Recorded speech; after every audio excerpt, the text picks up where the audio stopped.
Interview में जैसे अगला पूछे ना सामने बैठा के, इस प्रकार जवाब देना कि आपसे बंदा इंप्रेस तो हो जाए, प्लस प्लांट में काम करने के दौरान भी आपको याद रखे। मेरी एक बात हमेशा याद रखना, first impression to last impression. जब आपसे बंदा पहली बार मिलता है, या तो वो आपके ज्ञान से आपसे दब जाता है, या आपको हमेशा वो टॉर्चर करेगा, नीचे नजरों से देखेगा। वो डिपेंड करता है आपके अंदर नॉलेज कैसा है, आप कैसी चीजों को याद करते हो, जो पढ़ते हो, ठीक है ना। VFD के बारे में 30 क्वेश्चन, ऐसे क्वेश्चन जो आपको इंटरव्यू में 100% पूछे जाएंगे, बेसिक हैं, एडवांस हैं, और आपको इस तरीके से बताऊंगा कि आपको दोबारा इंटरव्यू रटना नहीं पड़ेगा। रटने से याद नहीं होती है, छोटा सा कॉन्सेप्ट मैंने कोशिश करना। ये है ना VFD है। यूज क्यों लेते हैं, छोटा सा काम है, इस मोटर को चलाना है। इस मोटर को सॉफ्ट स्टार्टर चलाते थे, सॉफ्ट स्टार्टर चलाते थे, इसको ड्यूल से चलाते थे, छोटी मोटर को, उससे बड़ी मोटर को चलाते थे स्टार डेल्टा में। पहले मोटर को स्टार में, थोड़ा सा करंट कम हो जाए, उसके बाद मोटर को डेल्टा में चलाते थे। कॉन्सेप्ट आपको पता है। इस मोटर को चलाने के लिए इसको काम में लेते हैं, इजी है, कोई दिक्कत वाली बात नहीं है। ये मोटर जो कैसे इंडक्शन से काम करती है वो फंडा मैं आपको नहीं बताऊं, मैं सिंपल फंडा बताऊंगा। NS तुल्यकालिक स्पीड होते हैं 120 होता है, 120 इंटू F यानी फ्रीक्वेंसी, P यानी पोल की संख्या। अब देखो भैया बहुत सिंपल फंडा है। इस मोटर की स्पीड को कम या ज्यादा करने के लिए 2-3 कॉन्सेप्ट आपको इसे अपना लेना। या तो आप इस मोटर की जो पोल है ना उसको बढ़ाओगे घटाओगे तो इसकी जो स्पीड है वो चेंज होगी। पोल की संख्या जितनी कम होगी उतना ऊपर वाले में जो इसमें डिवाइड कम होगा तो इसकी स्पीड है बहुत ज्यादा होगी। पोल घटाएंगे ना तो इसकी स्पीड है मोटर की बढ़ेगी। सेकंड क्या है, इस फ्रीक्वेंसी को कम या ज्यादा करोगे तो उसकी स्पीड बढ़ेगी, ठीक है। फ्रीक्वेंसी बढ़ाएंगे तो स्पीड बढ़ेगी, कम करेंगे तो कम होगी। इससे इस मोटर की स्पीड को कम ज्यादा किया जा सकता है। सिंपल फंडा है ना। अब ये काम ये वाला ड्राइव कर देता है, ये जो मेरा VFD ये वाला काम कर देता है। क्या कर देता है, ये फ्रीक्वेंसी को कम या ज्यादा कर देता है। और फ्रीक्वेंसी को कम या ज्यादा करेंगे तो क्या होगा, मोटर की स्पीड में फर्क पड़ेगा। सिर्फ इसका फंडा है। यही सब काम करने के लिए इसका इजाद हुआ है और ये इसका मतलब है। अब इसमें आपको क्या क्या क्वेश्चन पूछ सकता है वो मैं आपको थोड़ा सा क्लियर कर देता हूं। फर्स्ट तो ये है कि ये इस मोटर को प्रोटेक्शन प्रोवाइड करवाता है। ये एकाएक इसको जरक नहीं डालता है। इसमें जो गियर बक्सा है तो उसमें अचानक उसमें जरक नहीं है गियर बक्से में, ये धीरे धीरे सिस्टम को स्टार्ट करेगा और ये इसकी रेटेड स्पीड पे ले जाएगा। उसके बाद उसको स्मूथ रनिंग कराएगा। कोई भी ओवर करंट की कंडीशन होगी, कोई भी ओवरलोड कंडीशन होगा, या फिर अपना कोई भी और वोल्टेज हीटिंग की कंडीशन में, या कोई मोटर का फैन बंद होने की कंडीशन में हीट हो तो उस दौरान क्या करेगा, इसको प्रोटेक्शन प्रोवाइड करवाएगा। ये अलग VFD आप काम समझ गए ना, मोटर को चलाने के लिए काम करें। अब इससे रिलेटेड आपसे क्या क्या पूछा जा सकता है किसी भी कंपनी में काम पे आप जाओगे ना। अभी आपको अप्रैल में रिजाइन मारना मैं बताऊं, वो फंडा आगे बताऊंगा आपको, ठीक है ना। अब देखो इतना सा फंडा है, फ्रीक्वेंसी कम ज्यादा करेगा, मैंने आपको बता दिया। अब आगे चलो, मैंने क्वेश्चन आपको 30 पूछे थे, बहुत शानदार क्वेश्चन पूछे थे। मैंने ये पूछा था कि VFD में एक्सेलरेशन टाइम का मतलब क्या होता है। इसका मतलब ये होता है ना रेटेड स्पीड तक पहुंचाने का समय। देखो मैंने क्या बताया था कि VFD अचानक एकाएक नहीं चलता है। ये VFD है, ये स्पीड है, स्पीड बढ़ेगी, बढ़ के बाद ये कांस्टेंट स्पीड तक जाएगा और उसके बाद ये डिक्रीज होती है, ठीक है ना। ये काम करता है। तो ये जो टाइम होता है ना, जैसे मान लीजिए चलिए 3 से इसमें हम 5 सेकंड डाल देते हैं, ठीक है ना। 5 से 10 सेकंड है, 7 सेकंड है, ये जो समय डालते हैं ना ये होता है इसका एक्सेलरेशन टाइम होता है। तब जाके ये अपनी टॉप स्पीड पे जाता है। एकाएक जरक नहीं डालेगा। मोटर क्या चलती है स्टार्टर पे, डायरेक्ट चलती है ना, क्या एकदम से अपना है ना ऐसे जरक पड़ता है, ठीक है। पर ये काम क्या करता है, ये धीरे धीरे स्पीड जाता है। और ये जो थोड़ा बहुत टाइम लेता है 3 से 5 सेकंड फुल स्पीड के लिए, इसको एक्सेलरेशन टाइम बोला जाता है, ठीक है। नेक्स्ट जो क्वेश्चन है, बहुत शानदार क्वेश्चन दिए मैंने सारे। VFD में डिएक्सेलरेशन टाइम मैंने बताया था ना, फुल स्पीड पे चला गया, कांस्टेंट पे आ गया, और जब इसको बंद करते हैं उस दौरान क्या करते हैं, एकाएक बंद नहीं होगा। ऐसा नहीं कि जैसे उधर से स्विच को ऑफ किया या उधर से अपने MCB को बंद किया और एकदम से हमारा ड्राइव वो लॉक हो गया, नहीं होता। वो क्या करता है, थोड़ा सा टाइम लेके मोटर को रोक देता है। ये जो टाइम होता है डिएक्सेलरेशन टाइम। जो हमारी मोटर होती है ना, थोड़ा सा टाइम लेता है। वो टाइम इसलिए लेता है कि मोटर खुद एज ए जनरेटर काम करने लग जाती है। बंद करते हैं ना तो क्या करते हैं, उसको पावर मिलना बंद हो जाती है और मैग्नेट बनने की जिसका थोड़ा बहुत वोल्टेज खुद जनरेट करने लग जाती है। वो हमारे VFD के लिए हार्मफुल ना हो, उसलिए हम क्या लगाते हैं इसमें, DBR डायनेमिक ब्रेकिंग सिस्टम लगाते हैं। आप सभी ने देखा होगा, अगर आप एक्सपीरियंस हो रहे हो तो आपको पता होगा। तो वो जो टाइम है ना, ये वाला टाइम, इसको डीएक्सेलरेशन टाइम बोलते हैं, ठीक है ना। ये क्या है, और वोल्टेज से फॉल्ट से बचाता है। यानी अचानक से मोटर को बंद करेंगे तो एकदम से वोल्टेज के अंदर नहीं है, और इसको मैंने बताया आपको DBR भी लगा होता है, DBR डायनेमिक ब्रेकिंग सिस्टम लगा होता है, जो इस मोटर के द्वारा वो जनरेशन पैदा होता है ना उसको वो जीरो कर देता है, उसको समाप्त कर देता है। समझ में आ गया। आगे चलते हैं। VFD में ओवर करंट फॉल्ट का मुख्य कारण क्या हो सकता है। तो हाई वोल्टेज तो नहीं हो सकता, सडन लोड इंक्रीज करेक्ट है, लो फ्रीक्वेंसी रीजन नहीं है, अर्थिंग इसका रीजन नहीं है। इसका मेन रीजन क्या है, सडन लोड इंक्रीज। अब जो VFD होता है ना, ध्यान से सुनो बात को, जो ड्राइव होता है ना, किसी भी मोटर को वो स्टार्ट करवाता है तो उसकी लोडिंग कैपेसिटी होती है। जैसे मेरे पास ये VFD है, चीजों को थोड़ा ध्यान से देख लो, हार्ड कुछ नहीं है, और ये चीज जीवन बदलने वाली है आपका। ये मेरे पास VFD है, ठीक है, और ये मेरे पास एक मोटर है। एक बात को ध्यान रखना, ये मोटर अगर मेरी 3 किलोवाट है तो मेरे पास रेटेड जो है ना ये VFD भी 3 किलोवाट का होना चाहिए, या इससे थोड़ा सा बड़ा होगा तो हम क्या करें, इसमें डाटा जो मोटर का डालेंगे वो थोड़ा सा उस हिसाब से डाल देंगे, तो उस हिसाब से प्रोटेक्शन देगा, ठीक है ना। तो अगर इस मोटर को एकदम से मैं बंद कर दूंगा, ठीक है, या इस मोटर को एकदम से मैं किसी भी चीज से ऐसे कैचअप कर लूंगा, इस मोटर को मैं कोई अचानक से लोड डालूंगा, एकदम गियर बक्से पे लोड डालेंगे, हेवी उसको लोड देंगे, उसके अंदर क्या हो गया, हमारी सडन लोड इंक्रीज हुआ है। अब इस मोटर को 3 किलोवाट की शक्ति इसी शाफ्ट पे लगनी थी, अब इसमें सडन क्या करेंगे, हम इसमें लोड डालेंगे, तो उस कंडीशन में क्या होगा, हमारा जो सडन लोड इंक्रीज होगा, इसकी वजह से क्या होगा, हमारा ओवर करंट का फॉल्ट आएगा, और VFD है वो डिस्प्ले पे शो करेगा, ओसी कर देगा, ये कर देगा भैया ओवर करंट हो गया, इस सिस्टम को मैंने बंद कर दिया इस वजह से, ठीक है। इस वजह से आप अपना सिस्टम चेक करो, इसकी पुली भी आपने कितना लोड डाला वो चेक करो, और उसके अकॉर्डिंग दोबारा फिर उसको स्टार्ट करो, रिस्टार्ट करके, तब आपका ये रन पे आ जाएगा, ठीक है ना। नेक्स्ट क्वेश्चन हमारा क्या है, करियर फ्रीक्वेंसी बढ़ाने से क्या प्रभाव पड़ता है, ठीक है। तो इसका जो करेक्ट आंसर है इसमें कुछ में लगा नहीं रखा, क्या मोटर नॉइस कम, ये बात बिल्कुल करेक्ट है, पर इससे और अच्छी बात लिख रखी है, ठीक है ना। मोटर की नॉइस है वो कम हो जाती है, मोटर हीटिंग बढ़ती है, ये ज्यादा इसमें करेक्ट है, मोटर की हीटिंग बढ़ती है। जो करियर फ्रीक्वेंसी होता है ना, इसमें जो ड्राइव के अंदर IGBT लगा जो सिस्टम होता है ना, वो क्या करता है, इसको स्विचिंग करवाता है, फास्ट इसको स्विचिंग करवाता है, ठीक है ना।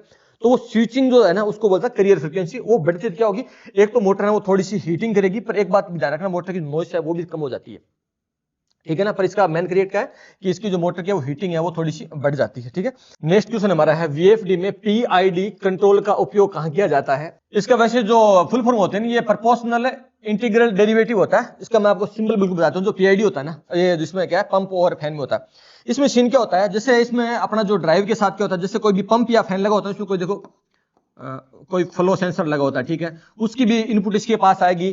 कोई भी चीज का अगर फ्लो अगर कम होगा तो उस दौरान क्या VFD की स्पीड है वो बढ़ जाएगी, या हमारे पास कोई फ्लोट है जो सेंसर लगा होगा या कोई फ्लोट स्विच लगा होगा तो उस दौरान उसका इनपुट भी हमारे VFD में आता है, इसमें जो मिलियन फिर वो इसके अंदर आएगा, तो वो क्या करेगा, VFD की स्पीड को बढ़ा देगा। जैसे पंप हाउस वगैरह नहीं लगे होते हैं जहाँ स्पीड मेंटेन रखनी होती है, जहां इसका फ्लो मेंटेन रखना होता है, वहां पे एक आपको प्रेशर रखना होता है, तो सारे के सारे जो सेंसर की सप्लाई है ना ये भी इसके अंदर आते हैं, तो इसको PID कंट्रोल बोला जाता है। और ये खास तौर पे क्या होता है, जो पंप और जो फैन होते हैं वहां उस जगह इसको यूज किया जाता है।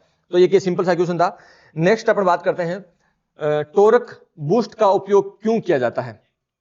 लो स्पीड पर टॉर्क बढ़ाने के लिए किया जाता है। टॉर्क बूस्ट का देखो, टॉर्क और स्पीड दोनों फर्क समझो, मैं ऐसी भाषा में बताता हूँ। टॉर्क स्टार्टिंग में चीज को धक्का देना, झटक देना, कोई मोटर चलती है ना स्टार्टिंग में ऐसे एकदम बूम ऐसे करेगी ना, उसको टॉर्क बोला जाता है। स्पीड वो कांस्टेंट स्पीड होती है, वो स्पीड जो चलती है। डीसी मोटर का स्टार्टिंग टॉर्क उच्च होता है, स्टार्टिंग में अच्छा खासा झटका देगी, इसलिए उसको डीसी सीरीज मोटर को विदाउट लोड की नहीं चलाना चाहिए, ठीक है ना। आपने चीज पढ़ी होगी ना, स्टार्टिंग धक्का और जर्क को क्या बोल रहा है, टॉर्क बोला जाता है, ठीक है ना।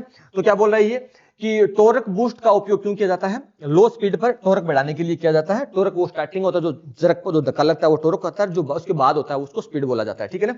तो बहुत ही आसान सा एक क्वेश्चन था। चीजों का अगर आप कॉन्सेप्ट वाइज समझोगे ना तो हार्ड नहीं है, बस एक ड्राइव ही है, एक मोटर को चलानी है, कोई बहुत बड़ा इसमें फंडा नहीं है, कोई बहुत बड़ी गणित नहीं है। उसके बाद क्या है, ये क्वेश्चन आपसे पूछे जाएंगे भैया, याद रखना जब इंटरव्यू पूछी जाओगी ना, एक्सेलरेशन टाइम क्या है, डिसेलरेशन टाइम क्या है, इसके अंदर अपना ब्रेकिंग सिस्टम क्यों होता है, रिजर्वेशन क्या होता है, ड्राइव होता क्या है, लगाते क्यों है, मोटर में क्या प्रोटेक्शन करता है, तब ये चीजें आपको याद आएंगी कि उस दिन सुना था ये चीजें ऐसे ऐसे होती है ना, वो चीजें आपको याद आएंगी। VFD आउटपुट करंट ज्यादा होने का कारण क्या हो सकता है, मैकेनिकल जाम। VFD है, सिंपल फंडा है, जो VFD लगा हुआ है, काम एक ही है, मोटर को चलाता है। सीन क्या हो गया, मैकेनिकल जाम है, मोटर की शाफ्ट है वो जाम हो गई अचानक से, उस वजह से क्या होगा, VFD आउटपुट करंट बढ़ेगा, सिंपल फंडा है। नेक्स्ट क्वेश्चन है, कई बार क्या होता है किसी भी मशीन पे 8 से 10 ड्राइव लगे होते हैं, आपने एक चीज फील की है, कुछ तो ड्राइव होते हैं ना वो पावर जब जाती है, ठीक है, जब पावर दोबारा आएगी तो वो अपने आप रन हो जाते हैं, और कुछ को जाके आपको रीसेट करना पड़ता है। ये चीज आपने देखी होगी, अगर कहीं पे ड्राइव लगे होते हैं, कुछ मशीन ऐसी होती है जहां पे ड्राइव को जाके आपको दोबारा रीसेट करना पड़ता है। पावर जाने के बाद जब पावर दोबारा आती है आप रिटर्न भाग के जाते हो और आपको उसको रीसेट करना, तब आपका ड्राइव चलता है। और कुछ ड्राइव क्या होते हैं वो ऑटोमेटिक रीसेट हो जाते हैं, जैसे ही पावर आएगी वो रीसेट मोड में जाएगा और अपने आप रन हो जाएगा। पावर यहां चली गई, जैसे पावर आई तो अपने आप चल गया, ठीक है ना। तो ये कौन सा होता है, ये होता है रिस्टार्ट, ये होता है, ठीक है। तो ये पावर जाने की कंडीशन में, किसी भी कंडीशन जो पावर कोई फॉल्ट होता है XYZ, उसी वजह से ये सीन करता है, ठीक है। नेक्स्ट है भाई क्या है, VFD में इनपुट साइड पर MCB क्यों लगाया जाता है, शॉर्ट सर्किट प्रोटेक्शन के लिए। सिंपल सा फंडा है, MCB का काम क्या होता है, ओवरलोड और शॉर्ट सर्किट से प्रोटेक्शन प्रोवाइड करना, और ये हमेशा VFD के आगे लगता है, इनपुट साइड लगता है, आउटपुट से नहीं लगता। आगे बात करेंगे, ठीक है ना। तो इसका यही काम है, जो काम है MCB, तो अपना MCB वाला काम करेगी। चीज को कहीं भी लगाओ, चीज को ड्राइव के आगे लगाओ, चीज को डायरेक्ट मोटर के, स्टार्टर के आगे, इसको चाहिए आप कहीं भी लगाओ। क्या मैं कुछ नुकसान करने जा रहा हूँ क्या? ठीक है, उसको चाहिए आप कहीं भी लगा लो, वो अपना एक ही काम करता है, ठीक है ना। तो उसका शॉर्ट सर्किट से प्रोटेक्शन देने के लिए, या VFD की जो पावर को ऑन ऑफ करने के लिए, ठीक है। क्वेश्चन बहुत शानदार है, थोड़ा सा माइंड को कॉन्सेंट्रेट करो थोड़ी देर के लिए। VFD आउटपुट पर MCB क्यों नहीं लगाया जाता? इसमें क्या है, एक तो रीजन था हार्मोनिक डैमेज का खतरा रहता है। जो VFD होता है, जो हमारा UPS होता है, ये चीजें क्या करती है, नॉन लीनियर होती है। ये क्या करती है, पहले उसको मेन जो उसको इनपुट मिलता है उस पर काम करती है, जो हमने इसको पावर देते हैं इसे। उसके बाद क्या करेगा, ये अपने हिसाब से उसको DC में करेगा, फिर उसको AC में करेगा। तो उसमें हार्मोनिक्स होते हैं, अचानक क्या करेगा, फ्रीक्वेंसी बढ़ाता है। अब जो MCB होता है ना, वो फिक्स फ्रीक्वेंसी के लिए बना होता है कि 50 हर्ट्ज पे काम करेगा, 60 हर्ट्ज पे काम करेगा। अब ये एकाएक फ्रीक्वेंसी को बढ़ाता है, एकाएक घटाता है, तो वो क्या होता है, उसकी समझ से थोड़ा बाहर होता है, उसमें हार्मोनिक्स बहुत ज्यादा बढ़ते हैं। ये नॉन लीनियर लोड होता है, वहां पे MCB को नहीं लगाना चाहिए। लगाओगे तो क्या होगा, वो जल्दी खराब हो जाएगी, वो चली जाएगी, वो फाल्ट में चली जाएगी, ठीक है ना। तो वो हार्मोनिक्स से डैमेज से खतरा होता है, क्योंकि MCB बनी होती है अलग पर्पज के लिए, एक फिक्स फ्रीक्वेंसी और ओवरलोड और शॉर्ट सर्किट से प्रोटेक्शन करवाने के लिए, तो इसलिए उसको नहीं लगाते हैं, ठीक है ना। ये हार्मोनिक्स वाला याद रखना। और ये सबसे सिंपल पूछे ना आपसे कि VFD के आगे क्यों नहीं लगाते ना, VFD के आगे क्यों नहीं लगाते MCB? तो एक रीजन है कि इसकी जो फ्रीक्वेंसी बहुत ज्यादा वेरिएबल होती है, वेरी करती है, और ये फिक्स फ्रीक्वेंसी के लिए बनी होती है। 50 HZ होती है, 60 HZ होती है, ठीक है ना। तो उस हिसाब से बड़ी चीजें होती हैं, तो वो हार्मोनिक्स की वजह से क्या है, ये फूक जाएगी, जल जाएगी, काम भी नहीं करेगी, ठीक है ना। नेक्स्ट क्वेश्चन, VFD के लिए कौन सा MCB कर्व सही रहता है? इसमें ये D प्रकार है, कोई लाइटिंग के लिए सब अलग अलग होता है, ये याद करने वाली चीज होती है। इस प्रकार के क्वेश्चन आपसे एग्जाम पूछे जा सकते हैं। ये ऑन टेबल इंटरव्यू वाला नहीं है, ठीक है, ऐसे ऐड हो गया ये। और उसके बाद VFD के साथ MCCB को बेहतर क्यों माना जाता है? एडजस्टेबल ट्रिप सिस्टम होता है, ठीक है ना। MCB जितने भी होते हैं उसको फिक्स होती है, MCB होती है फिक्स, ठीक है ना। और MCCB जो होती है उसकी नॉब को सेट कर सकते हैं, करंट की जो सीमा उसको हम निर्धारित कर सकते हैं, बस इसीलिए एडजस्टेबल ट्रिप सेटिंग होता है, ठीक है। उसके बाद अपना क्या है, VFD प्लस MCB सिस्टम में अर्थिंग क्यों जरूरी है? इसका भाई सीधा फंडा अर्थिंग का एक काम होता है, शॉक और फॉल्ट से प्रोटेक्शन प्रोवाइड करना। अर्थिंग का सिंपल एक फंडा है, कहीं भी लगा दो, कोई भी फॉल्ट करंट हो किसी बॉडी में जाएगा, उस बॉडी को अपने अर्थ करके तो पूरा का पूरा जो लीकेज है वो जमीन के अंदर चला जाएगा। अर्थिंग का बिल्कुल सिंपल आपको फंडा है। होगा क्या, इससे अपने जो सेंसिटिव मशीन है, अपने को PLC है जिसको सेंसिटिव ड्राइव, उसमें फॉल्ट करंट ना चला जाए, उसकी बॉडी में फॉल्ट जाएगा, क्या कि वो फूक जाती है, इसलिए क्या करते हैं, उसको अर्थिंग करते हैं प्रॉपर, ताकि फॉल्ट करंट हमेशा जमीन के अंदर चला जाए और हमारी चीज वो सेफ रहे। कल कोई बंदा आके उसको टच करता है तो कोई भी इंसान होता है उसको भी झटका ना लगे, और सेफ्टी के लिए होता है अर्थिंग। चाहे अर्थिंग कोई सी भी हो, सबका काम सेम होता है, ठीक है। MCB बार बार ट्रिप हो जाता है, सबसे पहले क्या चेक करें? MCB की रेटिंग चेक करें। एक MCB यहाँ पे लगा है ना, यहाँ पे एक अगर MCB लगा है ना, तो ये जो MCB है इसकी एक रेटिंग होती है निर्धारित। अब इसको 10 एम्पियर करंट लोडिंग कैपेसिटी है, और आप इस पर अगर ठोक दोगे कल को 15 एम्पियर या 20 एम्पियर करंट लगाओ, तो ये बार बार ट्रिप करेगी, क्योंकि देखो एक टाइम के लिए, कुछ सेकंड पल के लिए उसको कैरी कर सकती है। वैसे एक बात याद रखना, 1.25 से लेके 1.5 तक ज्यादा रेटिंग हमेशा MCB लगाते हैं कि कुछ पल तक उस इनर्स करंट पे काम करे, उसके बाद ये ट्रिप करवा दे। कुछ पल के लिए वहां पे कैरी भी करती है, उसके बाद वो ट्रिप कर जाती है, ठीक है ना। तो इसमें क्या है कि MCB की जो रेटिंग है ना, वो आपको सही देखना होता है। कल को आप मशीन पे देखो, मेरी चीज ज्यादा ट्रबल शूटिंग यूज होती है, ध्यान रखना, मेरा सारा जो ज्ञान जो बातें उसी काम होती है। कोई मशीन पे आप काम करो, बार MCB ट्रिप करें, तो MCB के आगे आउटपुट का करंट चेक करो कि इस MCB के अकॉर्डिंग है क्या। देखो, एक तो शॉर्ट सर्किट में ठीक है, ट्रिप कर रही, अच्छी बात है।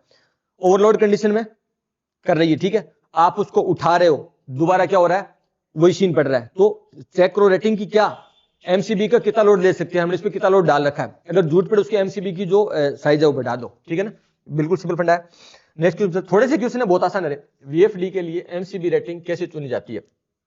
VFD इनपुट करंट के साथ से थोड़ी सी ज्यादा मैंने बताया था, इसको आप VFD में 1.25 प्रैक्टिकल जो मैंने फील किया, या 1.5 तक इसको अपन क्या थोड़ा सा ज्यादा रखते हैं, इसकी रेटिंग थोड़ी ज्यादा रखते हैं MCB की, जो इसको अपन लोड देते हैं उसके अकॉर्डिंग, ठीक है ना। तो ये है कि VFD इनपुट करंट से थोड़ी सी ज्यादा रखते हैं, और ये VFD की इनपुट साइड लगती है। ये क्वेश्चन बहुत इंपॉर्टेंट है, ठीक है ना। और नेक्स्ट चलते हैं अपना, VFD में ओवरलोड प्रोटेक्शन कहां से मिलती है? VFD इंटरनल प्रोटेक्शन से। VFD के अंदर सारे प्रोटेक्शन लगे होते हैं, ओवर करंट का लगाया होता है, ओवर वोल्टेज का लगाया होता है, फेज फेलियर का लगाया होता है, हीट का लगाया होता है। जैसे ओवर करंट आएगा तो ओसी लिखा आ जाएगा, ओएच लिखा आ जाएगा, और हीट में आ जाएगा, ओवी ओवर वोल्टेज आ जाएगा, फेज मिस का आ जाएगा, कॉमन फॉल्ट का आ जाएगा, अर्थ फॉल्ट के सारे वीएफडी पे आते हैं। वीएफडी की जो डिस्प्ले होती है ना, वीएफडी की जो डिस्प्ले होती है ना, वो डिस्प्ले पे सारा जो भी आता है ना वो उसको मेजर हो जाता है, ठीक है ना। वो सामने दिखा देता है कि भाई अब ये फॉल्ट आ गया, पहले इसको रीसेट करो, जो भी प्रॉब्लम है उस मोटर पे चेक करो, उस वीएफडी का आउटपुट चेक करो, सबको ओके करो, दोबारा इसको रीसेट करो। ऐसा नहीं बार बार वही फॉल्ट आ रहा है, उसको आप फॉल्ट को नहीं सुधारोगे तो वो फॉल्ट कंटिन्यू रहता है, ठीक है ना, आप कितने में रीसेट कर लो, ठीक है ना। तो वीएफडी में इंटरनल प्रोटेक्शन लगी होती है, वो सारे डाटा डाले होते हैं कि इतनी हीट जाएगी, या मान के चलो उसके पास अगर कोई प्रकार का अगर आरटीडी लगा हुआ है, ठीक है ना, तो वो क्या करेगा, उसको सेंस करेगा इतना टेम्परेचर का भी चला गया। अगर उससे ज्यादा टेम्परेचर चला गया तो क्या करेगा, वीएफडी को एक इनपुट देगा, ऐसा देगा कि उसको अभी तुरंत ट्रिप कराओ, उसको बंद करो, क्योंकि अब इसमें ये इसका हीट बहुत ज्यादा बढ़ गया है। तो सारे प्रकार से प्रोटेक्शन लगे होता है, वीएफडी के अंदर लगे होते हैं, उसका वीएफडी का इंटरनल जो प्रोटेक्शन है वो इसको सेव करवाता है। आगे इसमें क्या सीन है भाई, फेज फेलियर होने पर वीएफडी का क्या रिस्पॉन्स होगा, वीएफडी ट्रिप करेगा। अब फेज फेलियर होगा, उस कंडीशन में ओवर करंट पे सिस्टम जाएगा। कोई भी अगर 3 फेज हो ना, L1 L2 और L3, ठीक है, एक कोई इसमें से अगर फेज मिस होगा ना तो इन 2 फेज पे का करंट पड़ेगा, तो वो अपने आप सेंस कर लेगा और वीएफडी को वो ट्रिप करवा देगा। फेज फेलियर कंडीशन में भी ये ट्रिप करेगा, ओवरलोड कंडीशन में ट्रिप करेगा, बाकी सिचुएशन में अर्थ पार्टी में बताया कि ट्रिप करवा दे। सारे इसमें प्रोटेक्शन वीएफडी में लगे होते हैं। और एक बात दोबारा याद रखना, वीएफडी है सिर्फ मोटर को चलाने का काम करता है, और इसी के बारे में सारे क्वेश्चन पूछे जाते हैं, ये भी याद रखना। कोई बहुत बड़ा ऐसा नहीं है कि कोई मिसाइल है में हम क्या पढ़ रहे हैं क्या है क्या नहीं, वीएफडी बिना कुछ नहीं हो, ध्यान रखा। वीएफडी में बेस्ट फ्रीक्वेंसी का मतलब क्या होता है, रेटेड फ्रीक्वेंसी, जहां पे वो प्रॉपरली रन करता है, जो उसकी रेटेड फ्रीक्वेंसी उसको बेस्ट फ्रीक्वेंसी बोला जाता है, वहां तक उस मोटर की स्पीड को वहां तक ले जाता है। वो एक सेटिंग होती है फ्रीक्वेंसी की, तो उसको बोला जाता है रेटेड फ्रीक्वेंसी। उसके बाद जो क्वेश्चन है हमारा, वीएफडी में फ्रीक्वेंसी कम करने से मोटर पर क्या असर पड़ता है, स्पीड घटती है, सीधा सा बात है। फ्रीक्वेंसी एफ बढ़ेगी तो स्पीड बढ़ेगी, फ्रीक्वेंसी कम होगी तो स्पीड है हमारी कम होगी, सिंपल सा फंडा है। वो मैंने आपको सूत्र बताया था ना, ये तो एक सूत्र है, कोई गोजा सूत्र। मैं आपको पूरी की पूरी जो इलेक्ट्रिसिटी में 4-5 सूत्र बताऊंगा बस, तो यूजली है, ठीक है ना। मैं किरचॉफ लॉ सभी धाराओं का बीजगणित सुनने पर नहीं बताऊंगा, मैं वही चीज बताऊंगा जो आपको यूज होती है। एक ओम वाला है, एक पावर वाला है, 2-3 चीजें बताऊंगा बस, वो आपको हमेशा यूज होगी, ठीक है ना। तो वही फंडा है 120 इंटू एफ बटा में पी, और जैसे इसको बढ़ाएंगे तो स्पीड बढ़ेगी, कम करेंगे तो स्पीड कम करेगी, क्योंकि इन चीजों का मेन इसमें यूज होता है, ठीक है ना, स्पीड के अंदर। तो सिंपल फंडा है। और इसमें क्या है कि वीएफडी में फ्रीक्वेंसी कम करेंगे तो मोटर पे क्या होगा, स्पीड कम होगी, और ज्यादा करेंगे तो बढ़ेगी। अगला है, वीएफडी में मोटर डायरेक्शन कैसे बदली जाती है, फॉरवर्ड रिवर्स कमांड से। याद रखना, वीएफडी हमेशा एक बात बहुत इंपॉर्टेंट बता रहा हूं, वीएफडी है, ये जो मेरा वीएफडी है, ठीक है, ये मान के चलो इसकी यहां पे मैं इनपुट दे रहा हूं, ठीक है, इनपुट दे रहा हूं, आर वाई भी दे रहा हूं, आर वाई भी दे रहा हूं, और यहां पे मोटर पे कनेक्ट करूं, ठीक है, ये मेरी मोटर से कनेक्ट करूंगा, ठीक है ना।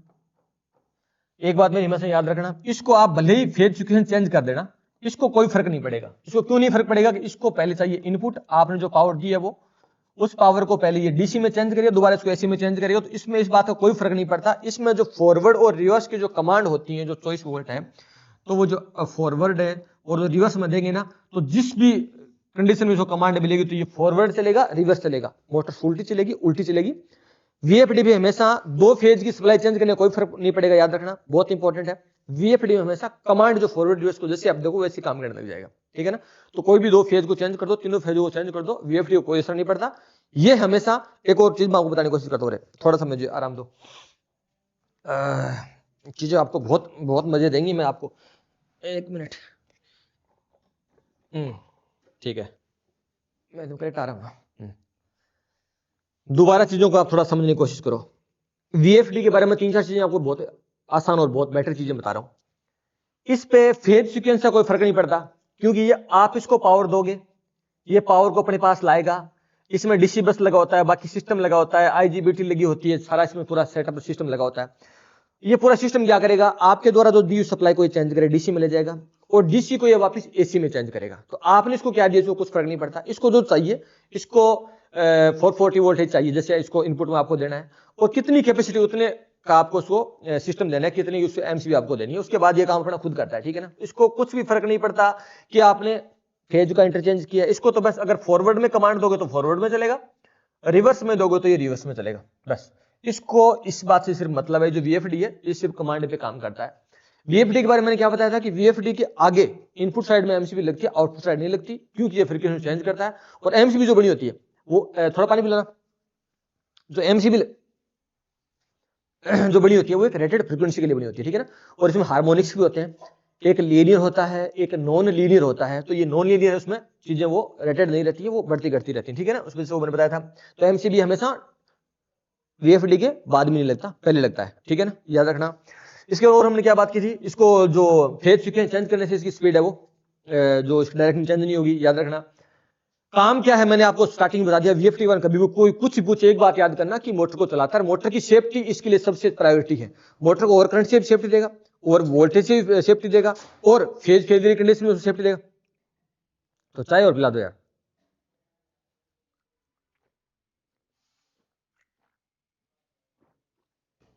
समझ गए ना बात को। वीएफडी तो है, इंटरव्यू में जैसे अगला पूछे ना सामने बैठा के, इस प्रकार जवाब देना कि आपसे बंदा इंप्रेस तो हो जाए, प्लस प्लांट में काम करने के दौरान भी आपको याद रखे। मेरी एक बात हमेशा याद रखना, first impression to last impression.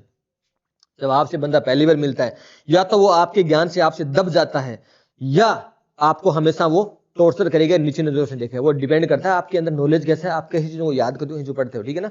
ये चीजें अनुभव और समय से आती हैं, ये मैं आपको बता रहा हूँ। मैं यहाँ पे आपको खड़ो के आज ये चीजें बता रहा हूँ, तो ये सारी की सारी फील्ड की चीजें हैं, तो मैंने खुद फील की है एक एक चीज को, वो चीज मैं आपको सब देने की कोशिश कर रहा हूँ, ठीक है ना। तो ये बात मेरी थोड़ी सी आप ध्यान से क्वेश्चन सुन लिया करो। वीएफडी में लो फ्रीक्वेंसी पर मोटर क्यों गर्म हो जाती है? कूलिंग फैन स्लो होने से। ये सारे क्वेश्चन मैंने आपको टेस्ट में याद रखना, ट्यूशन टैग पे ये टेस्ट आया था, ये भी याद रखना। और टेस्ट में इस प्रकार के क्वेश्चन देता हूं, उसके बाद उसको पूरा एक्सप्लेनेशन भी कराता हूं। पर संडे को टेस्ट ज्वाइन किया करो, कल वाला टेस्ट भी ज्वाइन कर लेना, ठीक है ना। संडे वाला टेस्ट भी ज्वाइन कर लेना, ये बात मेरी याद रखना, ठीक है ना। तो कूलिंग फैन स्लो हो जाता है। अब जो वीएफडी होता है ना, ये क्या करता है, मोटर की स्पीड को कम या ज्यादा कर देता है। कई बार स्पीड को बहुत कम कर देगा, चलो कम तो हो गई। अब उस मोटर को कूलिंग के लिए जो पीछे फैन लगा होता है ना, तो कम से कम अगर मान 1440 आरपीएम से ऊपर हो, तो हल्के फुल्के वो क्या करेगा, आगे हवा फेंकेगा। अब उसकी अगर आरपीएम लेके चले जाओगे 600-400 आरपीएम में, क्या बहुत ही कम स्पीड हो जाएगी। उस दौरान क्या होगा, हमारी मोटर हीट होने लग जाएगी।